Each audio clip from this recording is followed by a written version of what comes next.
In the DVD audio commentary for this episode, showrunners Bill Oakley and Josh Weinstein states that one of their goals for Season 7 was to bring the show back to the family, and that they modeled Season 7 after Season 3 in terms of overall structure. There is no other episode better at demonstrating these goals than Home Sweet Homediddly-Dum-Doodily. I've always kind of felt like this is the quintessential episode for this era. Season 7 feels a little more character-driven than the seasons before it, more about letting situations breathe a little and not jam in so many plot elements. Like, if you really look at this episode's plot, not a whole lot actually happens. It's just like setup and payoff in Act 1, and then Acts 2 and 3 are just bumming around at the Flanders house. They'll just do joke after joke after joke about what weirdos the Flanders are. I really enjoy how balanced all of this is, however. How they don't get super cynical and try to demonize the Flanders and make them look like horrible parents. Like, they're not perfect or anything, we'll get to that later. But you can imagine an alternate version where they're constantly judging Homer and Marge and constantly telling Bart not to do this or that. There's a surprising lack of conflict between Ned and Bart in particular. You would think that Bart would be rebelling against all of this lame nonsense, but Bart just kinda settles. And Ned, to his credit, is at least trying to reach out to the kid.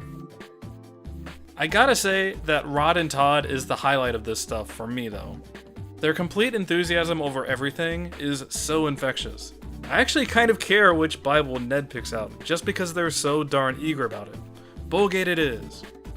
Even Bart kind of falls into this trap too. I love how excited he looks when presenting his newspaper, his naive little idea that Rod would be amused by this. It's cool that they don't just have Bart and Lisa be completely dour the whole time. They get excited about nachos and stuff, not expecting the worst. It makes their inevitable disappointment more fun.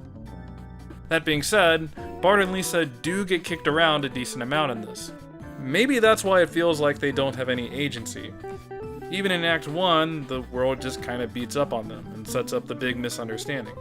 They work really hard to set up all these mishaps, making it really crystal clear that Marge is not a neglectful parent.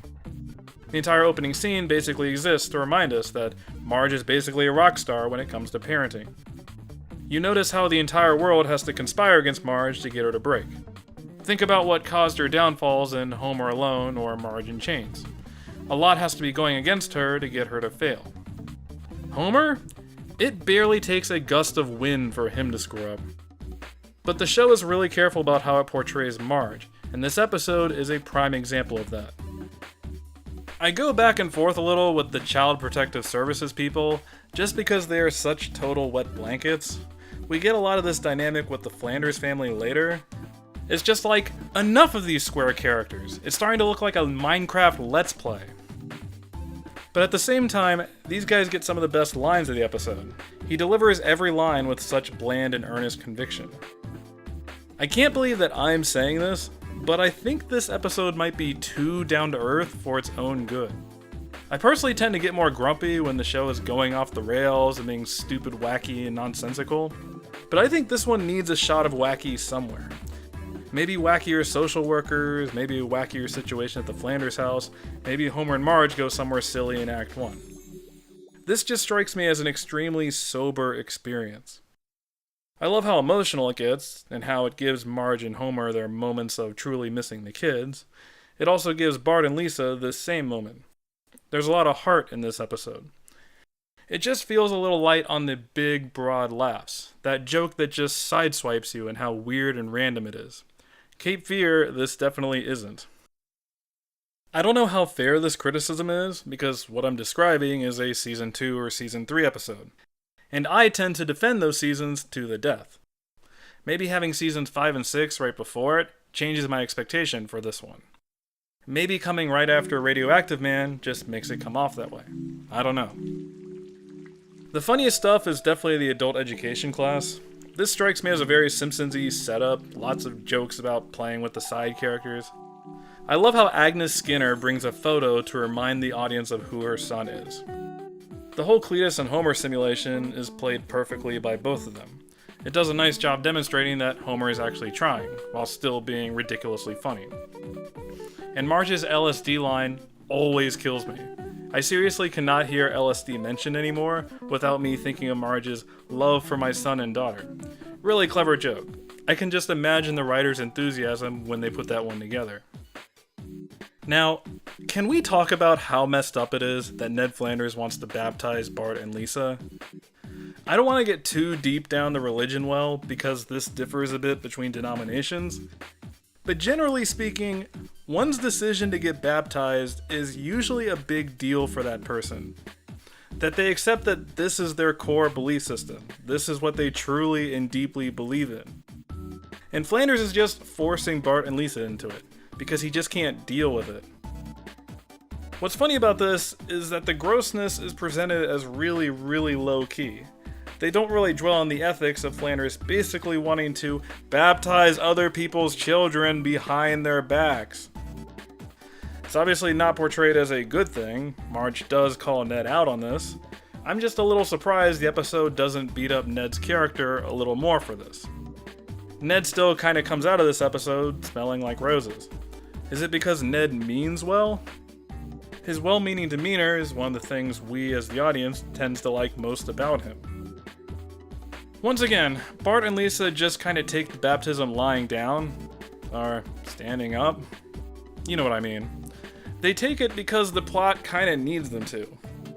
If Bart simply says no, the story grinds to a halt. You kinda have to tacitly accept that the kids generally do what their legal guardians tell them to do, and that's why they go along with it. It says something about how people can be easily peer pressured into major life decisions.